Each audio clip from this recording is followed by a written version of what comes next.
So today we're going to be discussing family problems, which is chapter 5 of your textbook. And this is a quote by Stephanie Kuntz, which is a family historian.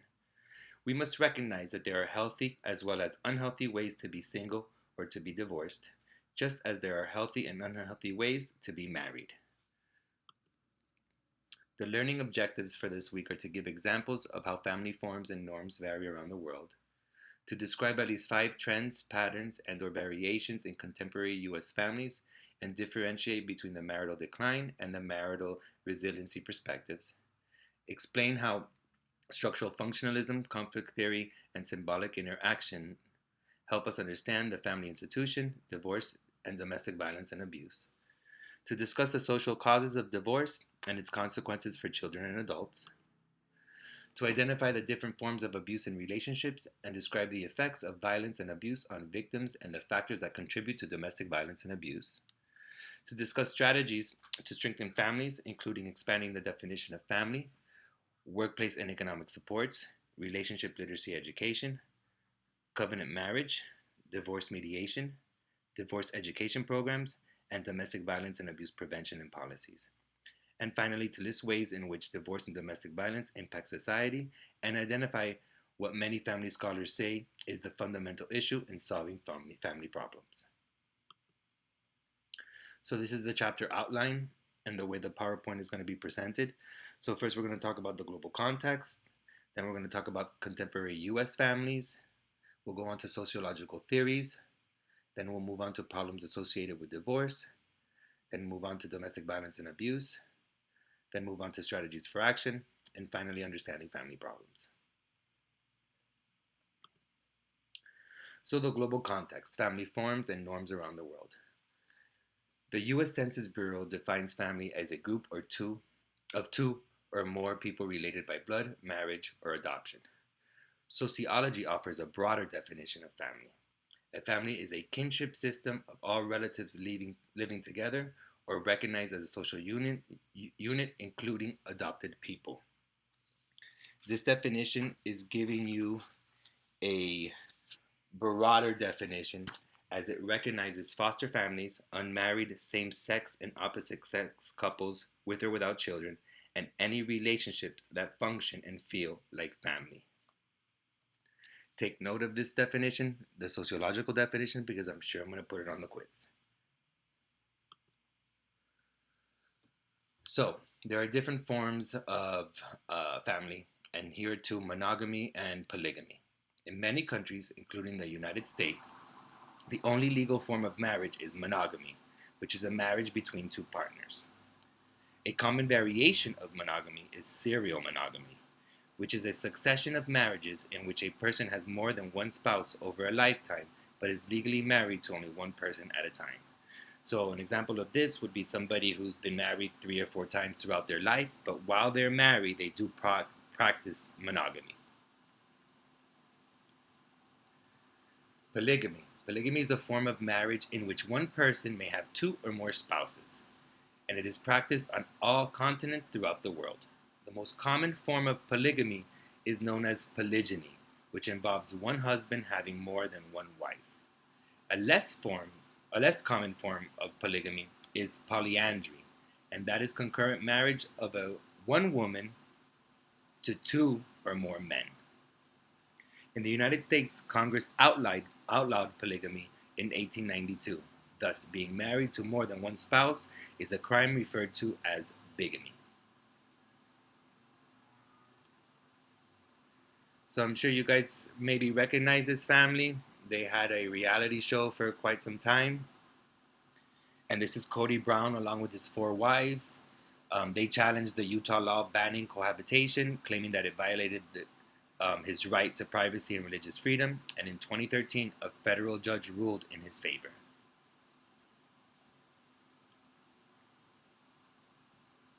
So divisions of power in the family.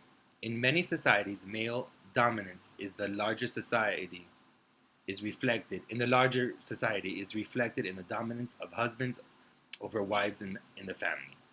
In developed Western countries, although gender inequality persists, marriages tend to be more egalitarian, which means women and men view each other as equal partners who share decision making and assign family roles based on choice rather than traditional beliefs about gender.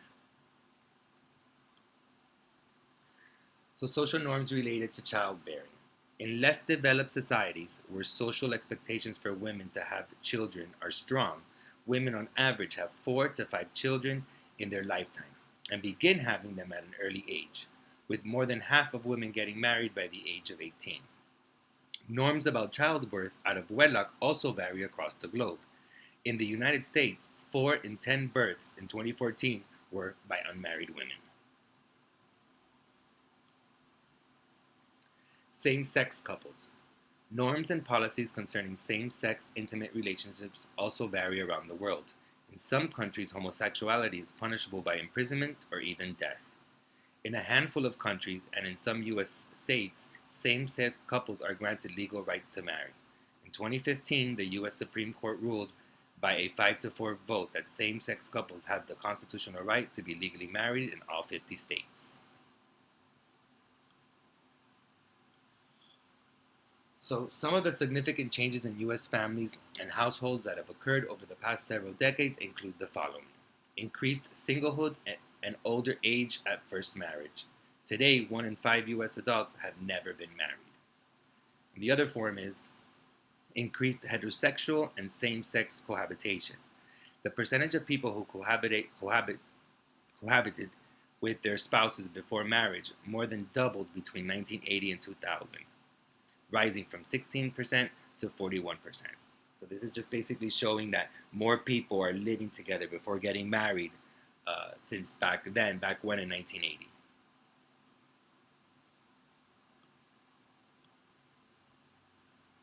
So in the US, increased births to unmarried women. The percentage of births to unmarried women rose to historic levels in 2013. 4 in 10 US births in 2013 were to unmarried women. The highest rates of non-marital births are among Blacks, Native American Alaskans, and Hispanics. So here's a graph showing you the total percentage of births to unmarried women, the non-Hispanic whites, non-Hispanic Black, Hispanic, American Indian or American Alaska Native, and Asian Pacific Islander. And as you can see, the non-Hispanic Blacks are at a 70.9%, followed by then the American Indian or Alaska Native, followed by Hispanics, followed by non-Hispanic whites, and finally the Asian Pacific Islander. So stabilized divorce in blended families. The refined divorce rate, which is the number of divorces per 1,000 married women, increased dramatically from 1960 to its peak around 1980, but it has declined and stabilized since the 1980s.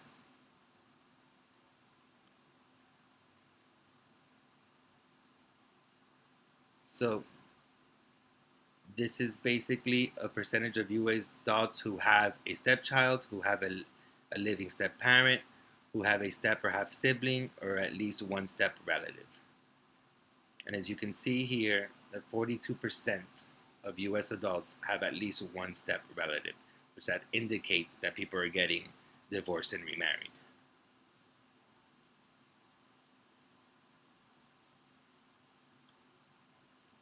So increased employment of mothers. Employment of married women with children under the age of 18 rose from 47% in 1975 to 68% in 2012.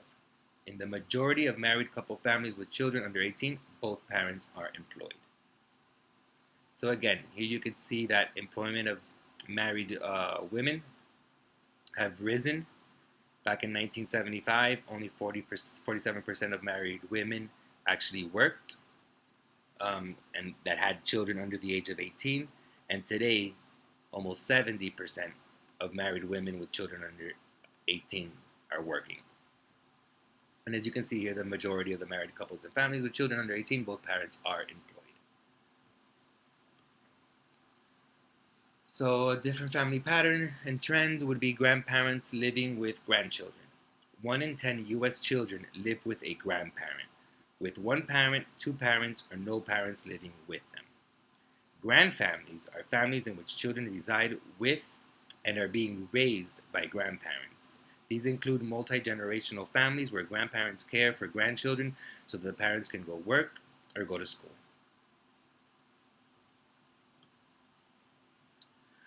So what is the difference between marital decline and marital resiliency perspectives? So according to the marital decline perspective, personal happiness has become more important than marital commitment and family obligations. And it states that the decline in lifelong marriage and the increase in single-parent families have contributed to a variety of social problems such as poverty, delinquency, substance abuse, violence, and the erosion of neighborhoods and communities. So here, this perspective is basically stating that people are looking upon their personal happiness and feel that it's more important than a marital commitment or family obligations. And it is also stating that the decline of a lifelong marriage contributes to all these social problems. So this would be the marital decline perspective.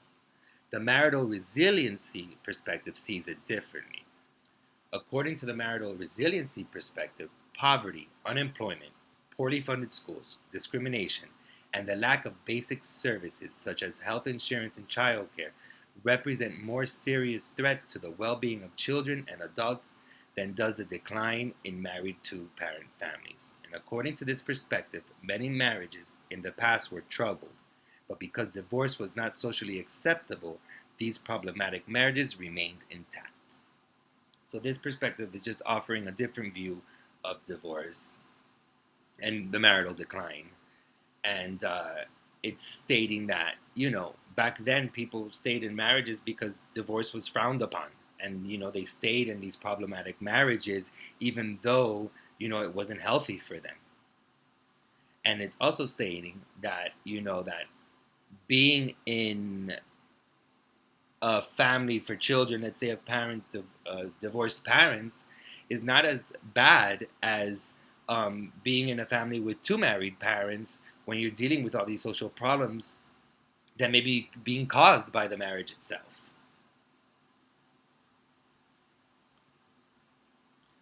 So for the perspectives, I want to go into the textbook, and I rather read from the textbook because your assignment for this week is to talk about these perspectives and use your own words. So I kind of just want to read from the textbook, and that way you guys get a larger view of what's going on with these perspectives rather than the PowerPoint. So the structural functionalist perspective views the family as a social institution that performs important functions for society, including producing and socializing new members, regulating sexual activity and procreation, and providing physical and emotional care for family members. This perspective views the high rate of divorce and the rising number of single-parent households as constituting a breakdown of the family institution. This supposed breakdown of the family is considered a primary social problem that leads to secondary social problems such as crime, poverty, and substance abuse. According to the structural functionist perspective, traditional gender roles contribute to family functioning.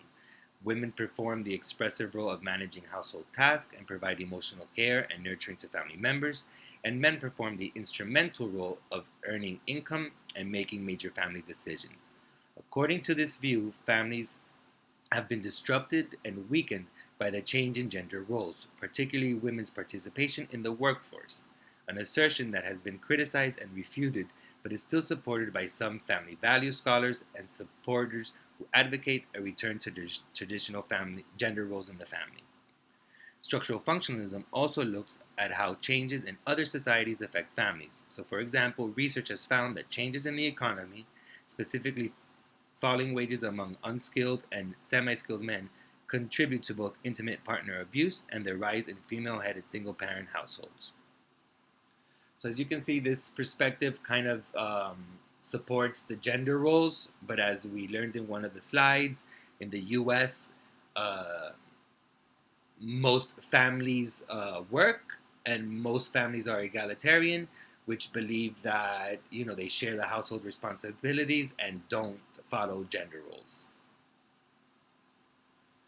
This perspective is a bit problematic because, again, it does support the idea of gender roles and the fact that women should be performing the tasks at home and men are the providers. And we're living now in a society that's moving away from those beliefs. So, the conflict and feminist perspective. Conflict theory focuses on how capitalism, social class, and power influences marriages and families.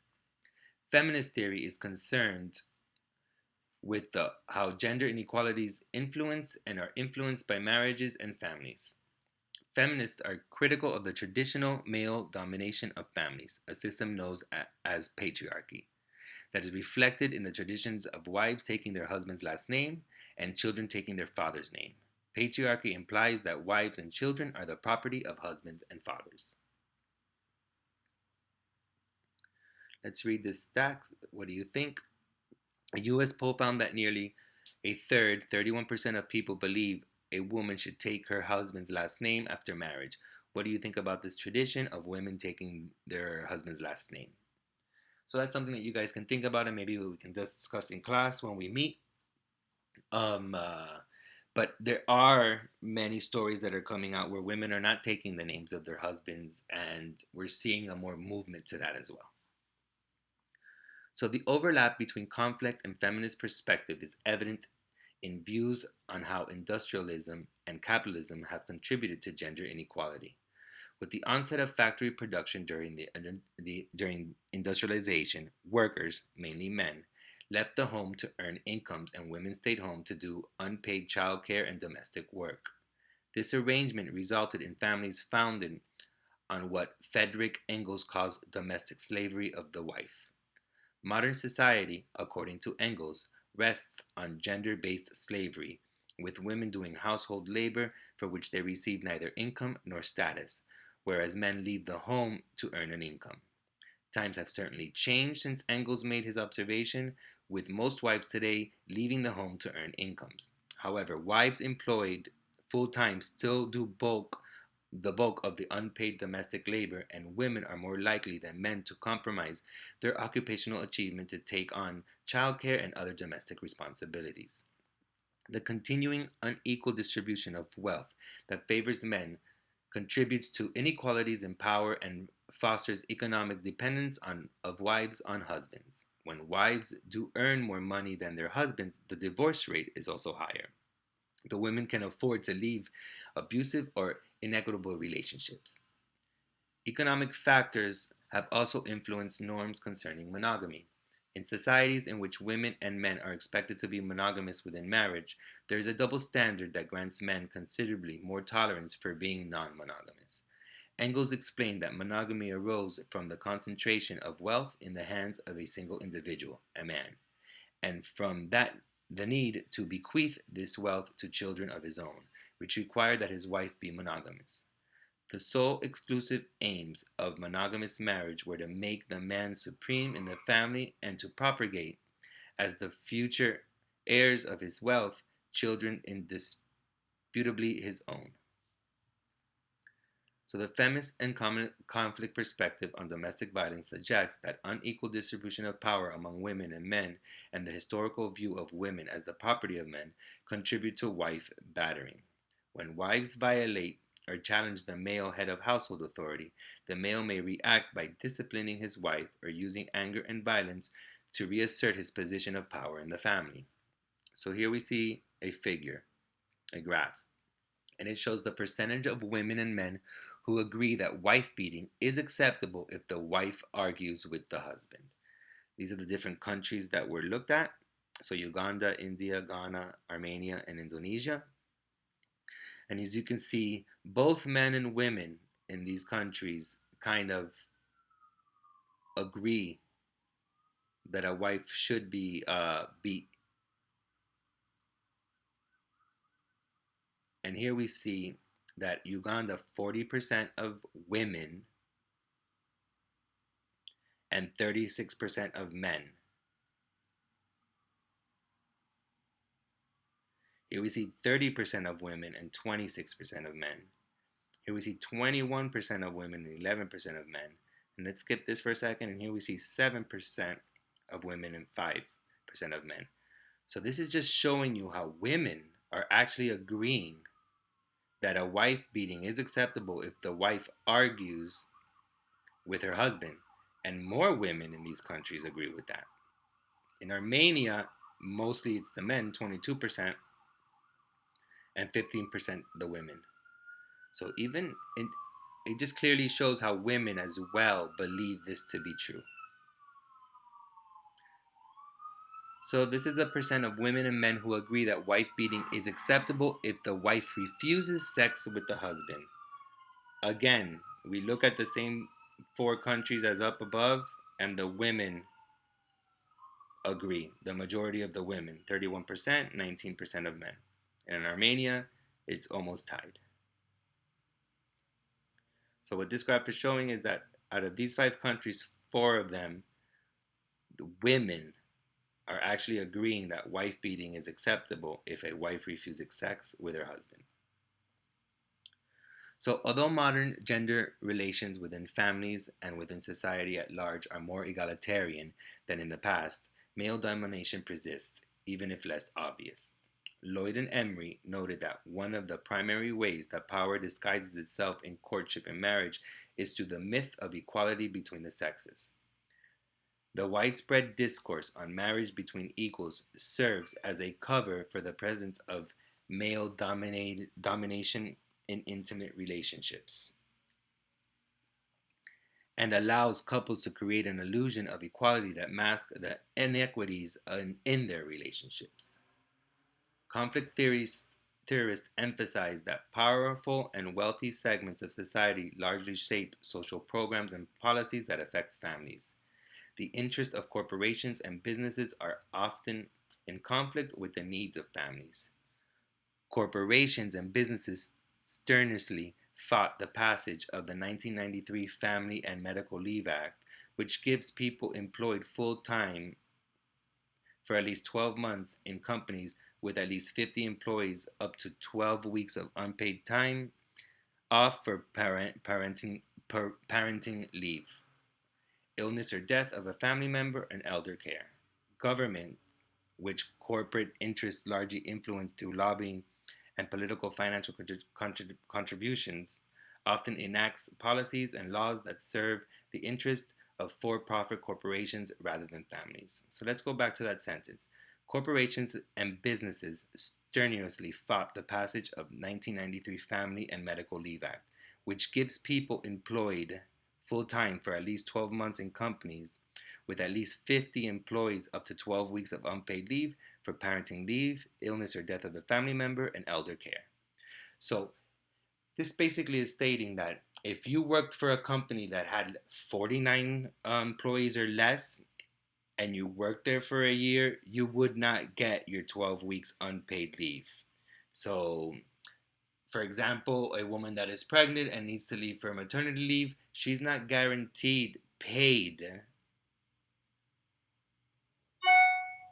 leave or unpaid leave for that matter. And to think that when she leaves that her job might not be there for her.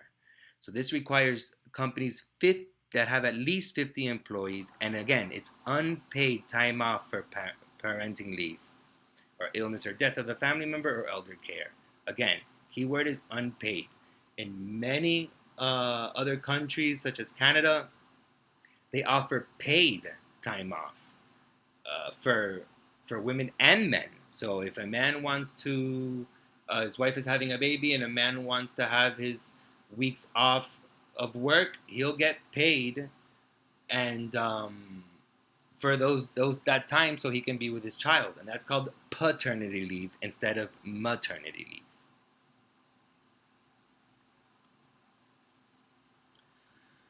So the symbolic interactionist perspective. The symbolic interaction perspective emphasizes that interaction with family members, including parents, grandparents, siblings, and spouses, has a powerful effect on our self-concepts. For example, negative self-concepts may result from verbal abuse in the family, whereas positive self-concepts may develop in families in which interactions are supportive and loving.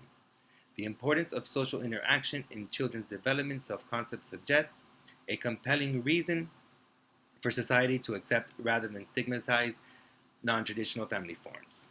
Imagine the effect on children who are called illegitimate or who are teased for having two moms or dads. The symbolic interactionist perspective is useful in understanding the dynamics of domestic violence and abuse. So, for example, some abusers and their victims learn to define intimate partner violence as an expression of love. Emotional abuse Emotional abuse often involves using negative labels, for example, stupid or whore, to define a partner or family member. Such labels negatively affect the self concept of abuse victims, often convincing them that they deserve the abuse. Sibling violence is pervasive and widely tolerated because it is commonly viewed as a harmless and inconsequential form of family aggression. The symbolic interactionist insight that labels affect meaning and behavior can be applied to issues related to divorce. For example, when a non-custodial divorced parent, usually the father, is awarded visitation rights, he may view himself as a visitor in his child's lives. The meaning attached to the visitor status can be an obstacle to the father's involvement because the label visitor minimizes the importance of the non-custodial parent's role. Fathers' rights advocates suggest replacing the term visitation with terms such as parenting plan or time-sharing arrangement, because these terms do not minimize either parent's role. Many states have dropped the term custody in favor of a more family-friendly term such as parenting plan to reduce conflict among parents who might otherwise fight over who wins custody. So that's basically what the three perspectives state when concerning family. So let's move on to the next section, which is problems associated with divorce. Divorce is considered problematic because of the negative effects it has on children as well as difficulties it causes for adults.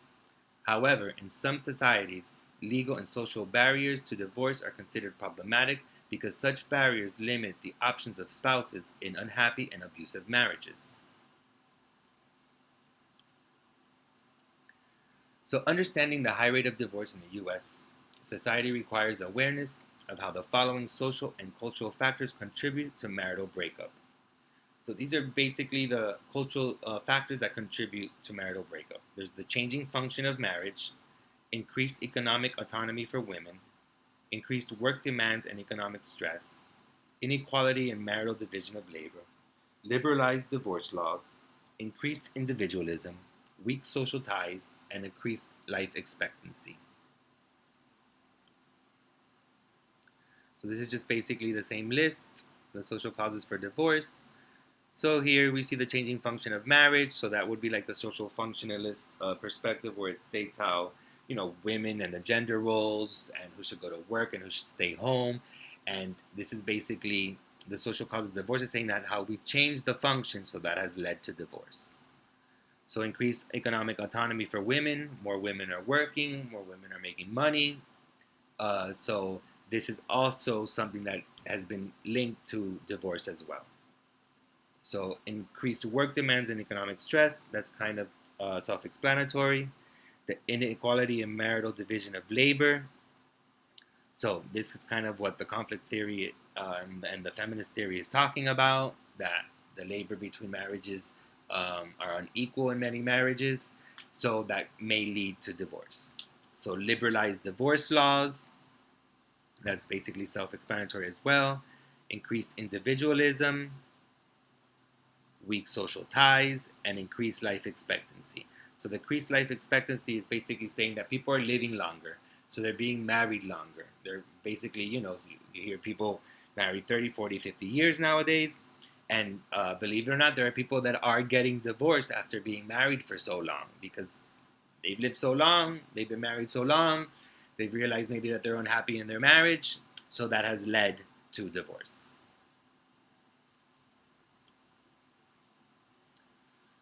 So the second shift. The second shift is household work and child care that employed parents, which are usually women, do when they return home from their jobs. So the second shift is basically stating that, and yes, some men are part of the second shift, but the majority of women. So it's basically saying that the majority of women who go to work and have children, have families, not only have to work 9 to 5, but when they get home, they have to do the household work and the child care work, and they're not getting paid for this quote unquote second shift. So the next term would be no fault divorce, and it's a divorce that is granted based on the claim that there are irreconcilable differences within a marriage, as opposed to one spouse being legally at fault for the marital breakup. And individualism is the tendency to focus on one's individual self-interest and personal happiness rather than on interest of one's family and community.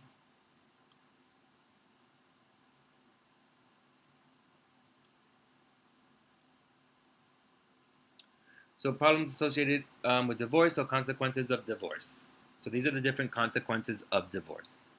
Physical and mental health consequences. Numerous studies show that divorced individuals have more health problems and a higher risk of mortality than married individuals.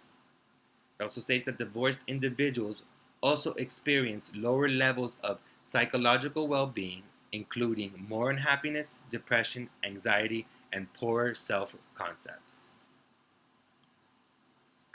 The economic consequences. So following divorce, there tends to be a dramatic drop in women's income and a slight drop in men's income. Compared with married individuals, divorced individuals have a lower standard of living, have less wealth, and experience greater economic hardship, although this difference is considerably greater for women than men. So the effects on children and young adults. Parental divorce is a stressful event for children and is often accompanied by a variety of stressors such as continuing conflict between parents, a decline in the standard of living, moving and perhaps changing schools, separation from the non-custodial parent, which is usually the father, and parental remarriage. These stressors place children of divorce at higher risk for a variety of emotional and behavioral problems. So I want to stress that this is generally speaking. This is not saying that all children of divorced parents are going to have emotional issues or behavioral issues. Okay, this is just generally speaking. So effects on father and child relationships. Some research has found that young adults whose parents divorce are less likely to report having a close relationship with their father compared with children whose parents are still together. Children may benefit from having more quality time with their fathers after parental divorce. And some fathers report that they become more active in the role of father after divorce. And finally, parental alienation. Parental alienation refers to the intentional efforts of one parent to turn a child against the other parent and essentially destroy any positive relationship a child has with the other parent. Long-term effects of parental alienation on children can include low self-esteem, depression, drug and alcohol problems, mistrust, and divorce. The effects on the rejected parent are equally devastating. So now on to domestic violence and abuse. In the U.S. society, people are more likely to be physically assaulted, abused and neglected, sexually assaulted and molested, or killed in their own homes rather than anywhere else, and by other family members rather than by anyone else. So intimate partner violence, also known as IPV. It is actual or threatened violent crimes committed against individuals by their current or former spouses, cohabiting partners, boyfriends, or girlfriends. In the United States, women are more than 4 times more likely to be victims of IPV than are men.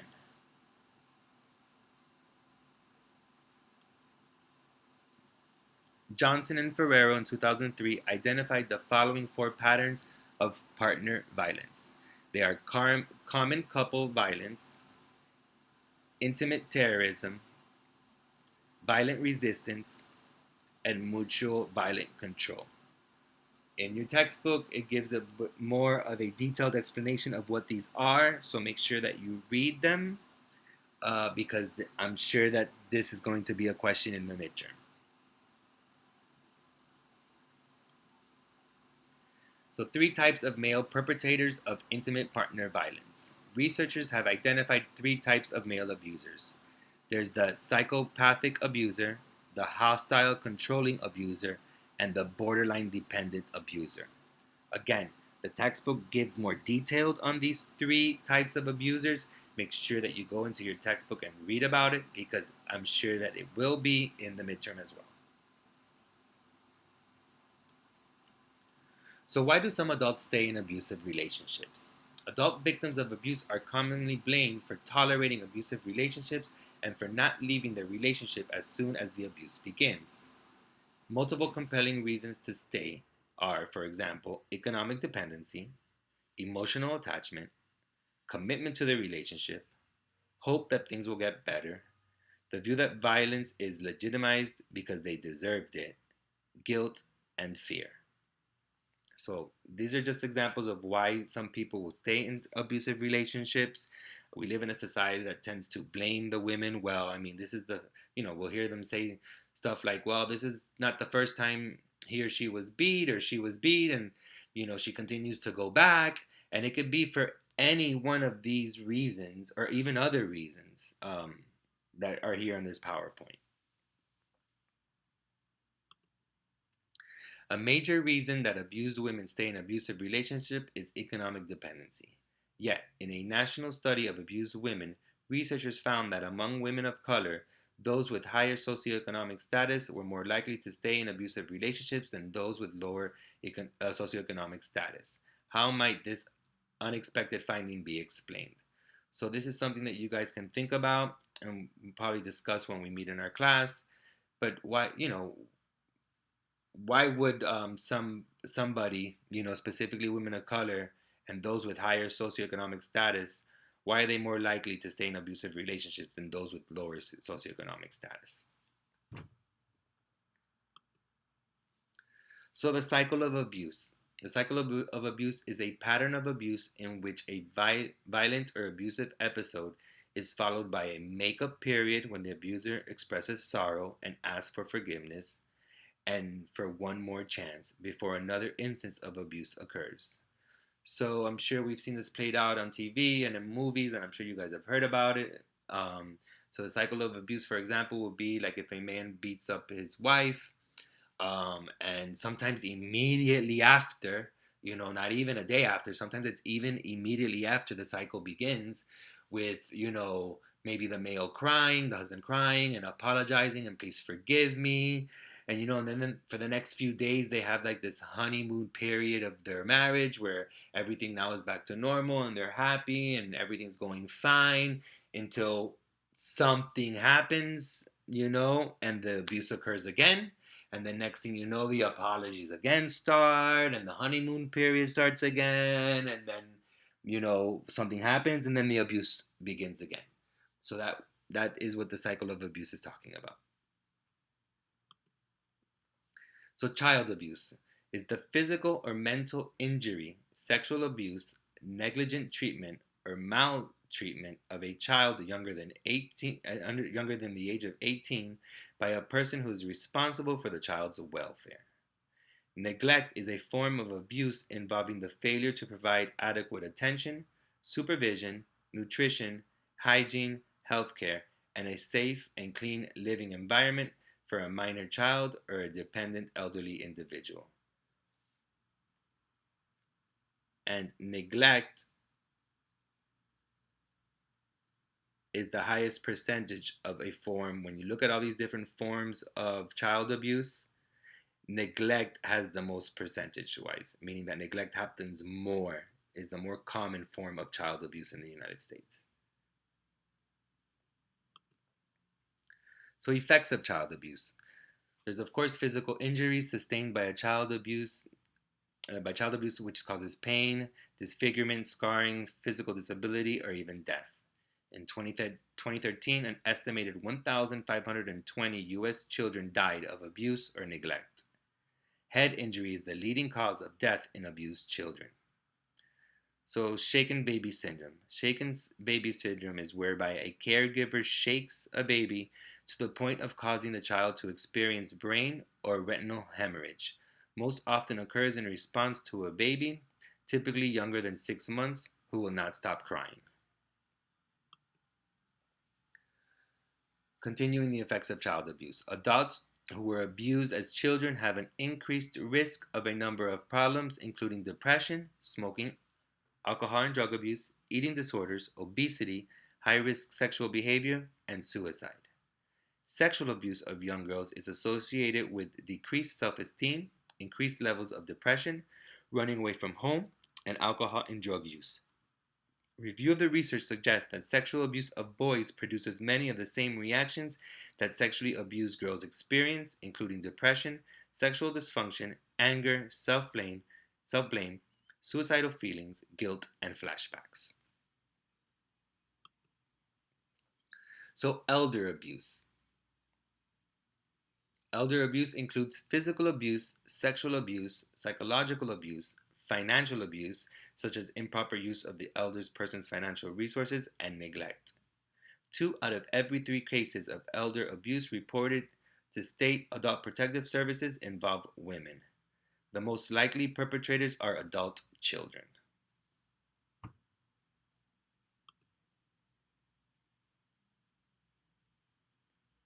So here's a slide telling you guys that if you suspect elder abuse of a concern or are concerned about the well-being of an elder person, call your state abuse hotline immediately. So parent abuse. Some parents are victimized by their children's violence. More violence is directed against mothers than against fathers, and sons tend to be more violent towards parents than our daughters. So I'm sure you guys have seen maybe on talk show hosts like the embarrassingly Dr. Phil when he has families up there, and you hear about children hitting their parents. This is what parents abuse is. Sibling abuse. The most prevalent form of abuse in families is sibling abuse. A national survey found that 30% of children ages 2 to 17 have been physically assaulted by a sibling. And I know that you guys may think that, well, it's normal for brothers and sisters to fight. It's normal for them to go at it. They're siblings. And the reason why we feel that it's normal is because society has accepted it as normal. And in actuality, it isn't normal. Arguing is normal, but to be physical and to get physically assaulted by a brother and sister should not be normalized. And sadly, it is normalized in our society. And finally, there's pet abuse. As pets are often viewed as members of the family, abused pets or companion animals can be considered victims of family violence. So some contributing factors of violence and abuse. Individual, relationship, and family factors. Several factors are associated with a higher risk that a person will become abusive. Risk factors include having witnessed or been a victim of abuse as a child, past violent or aggressive behavior, lack of employment and other stressful life events or circumstances, and drug and alcohol use. Alcohol use is involved in 50 to 75% of incidents of physical and sexual aggression in intimate relationships. So going back to this notion of lack of employment and other stressful life events or circumstances. I don't know if you guys are aware, but during this whole coronavirus pandemic and the lockdown, there has been a big uptick or more women are calling into different hotlines or leaving their marriages or leaving or going to some sort of shelter for abused victims during this time. There has been an uptick in the numbers, and it's because living in this stressful circumstance, being stuck at home with the person all day long, there's more opportunity there to have a disagreement, to get into a fight, and then next thing you know, people are getting beat up. So there has been an increase right now during this whole pandemic. So gender inequality and gender socialization. This traditional view of women as property may contribute to men's doing with their property as they wish. In a study of men in battering intervention programs, about half of the men viewed battering as unacceptable in certain situations. The view of women and children as property also explains marital rape and father-daughter incest. Traditional male gender roles have taught men to be aggressive and to be dominant in male and female relationships. So another factor is the acceptance of corporal punishment. Corporal punishment is the intentional infliction of pain intended to change or control behavior and is widely acceptable as a parenting practice. In a review of research on corporal punishment in 2010, Strauss concluded that in the United States, corporal punishment is almost universal. 94% of toddlers are spanked. It's chronic. Toddlers are often spanked 3 or more times a week. It's often severe, with more than 1 in 4 parents using an object such as a paddle or belt to punish their children. And it's long in duration, 13 years for a third of U.S. children, 17 years for 14% of U.S. children.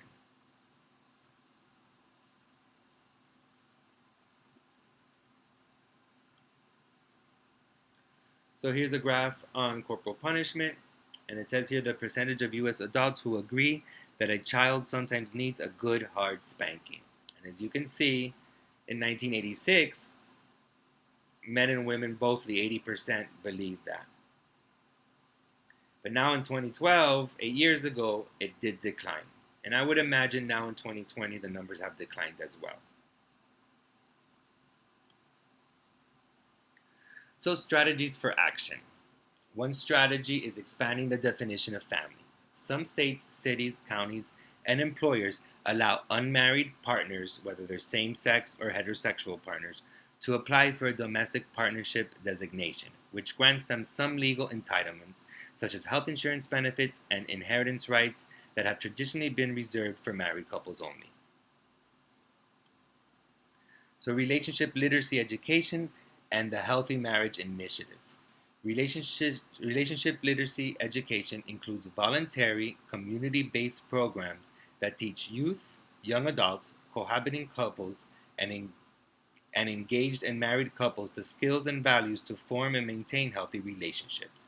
Relationship literacy education program covers topics such as these: danger signs of violence and abuse in dating relationships, interpersonal communication skills, problem-solving skills, realistic marriage expectations, how to peacefully end an unhealthy relationship, co-parenting skills, and how to enrich intimacy. So workplace and economic support. A third of never married U.S. adults said that financial insecurity is the main reason for not being married. U.S. divorce rates are higher and marriage rates are lower among low-income populations. The low rate of marriage among black women is affected by the high unemployment rate of black men. Among never married blacks aged 25 to 34, there are only 51 employed men out of every 100 women. So again, whenever we talk about race, we need to specifically address systemic racism, like I've mentioned before, and we need to ask ourselves, why is there a high unemployment rate among black men, and what's going on in our social institutions that is allowing this and perpetuating this behavior. I know that right now we're living in a time period that is calling attention to all of this, which is great. Hopefully things change. People in power are being questioned. Institutions are being questioned. People are out in the street protesting. And hopefully something happens. We've seen this before in the civil rights movement, but though that helped a little bit, obviously problems exist. So, I just like to make this point whenever we talk about race, because when you look at these numbers, you're like, you can't look at these stats and you can't look at these numbers and have an honest conversation about these stats and numbers if we don't mention, we must mention systemic racism, because that plays a role in all of this. So reduce unplanned non-marital childbearing. In 2014, Sawhill argued that instead of planning when to have children, young women tend to drift into parenthood. The drifters could be turned into planners by providing them with long-active reversible contraception, allowing women to delay childbearing until they are better able to provide a more stable home environment for the children.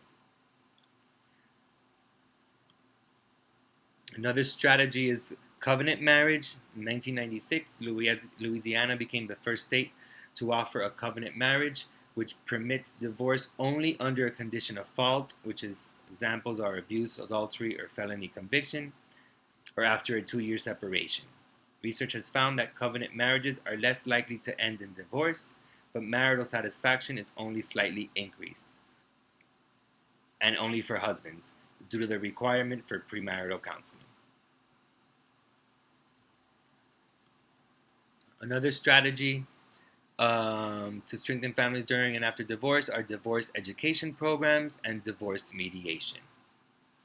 So a divorce mediation would be like, instead of getting lawyers and going to court and fighting for whatever you may owe and fighting for custody, you would have a mediator discuss the divorce and hopefully kind of make a deal, if you will, and that way the divorce doesn't turn quote unquote ugly, where you have to go to court and and fight for whatever it is that you're fighting for. Mediators tend to talk and basically help the two people getting a divorce come to some sort of understanding and to come up with some sort of deal. So strategies for domestic violence and abuse prevention. Abuse prevention strategies include public education and media campaigns which may help to reduce domestic violence. Other abuse prevention efforts focus on parent education to teach parents realistic expectations about child behavior and methods of child discipline that do not involve corporal punishment. Another abuse prevention strategy involves reducing violence-provoking stress. So help for adult abuse victims. There's national domestic violence hotlines. As far as children abuse and neglect victims, there's also national hotlines and child protective services. And you could have people that are abusing children and adults arrested, and they would face legal action as well. So understanding family problems. Although domestic violence and divorce may appear to result from individual decisions, there's a myriad of social and cultural forces that influence these decisions. The impact of family problems, including divorce and abuse, is felt not only by family members, but also by society at large. For some, the solution to family problems implies encouraging marriage and discouraging other family forms, such as single parenting, cohabitation, and same-sex unions. However, many family scholars argue that the fundamental issue is making sure that children are well cared for, regardless of their parents' marital status or sexual orientation. So I guess let's go over this quiz. So personal happiness becoming more important than marital commitment and family obligation is known as what?